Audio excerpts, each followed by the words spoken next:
Hello viewers, আশা করি সবাই ভালো আছেন।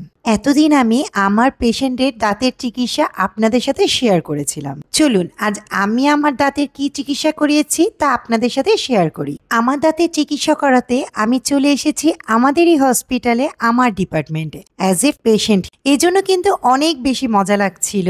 ইনি হচ্ছেন ডাক্তার ওয়াসিফ ইমরান, প্রচন্ড ভালো একজন ডেন্টাল সার্জন প্লাস আমার কলিগ। আচ্ছা, একটা কথা বলে নেই, আসলে দাঁতের চিকিৎসার ক্ষেত্রে লিপস্টিক দিয়ে না আসাই ভালো, এতে কাজ করার অসুবিধা হয়। আমি এজন্য প্রথমে লিপস্টিক রিমুভ করে নিচ্ছি। আপনারা হয়তো বলতে পারেন তাহলে আমি কেন লিপস্টিক দিয়ে এসেছি। আসলে আমি একটা প্রোগ্রামে গিয়েছিলাম, এজন্য আমি আজ এসেছি স্কেলিং করাতে। যেহেতু স্কেলিং করিয়েছি মোটামুটি 6 মাস পার হয়ে গেছে।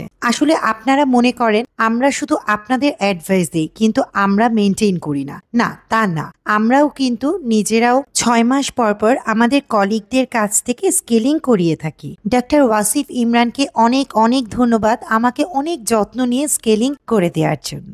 আজ এ পর্যন্ত, সবাই সুস্থতা কামনা করে আল্লাহ হাফেজ।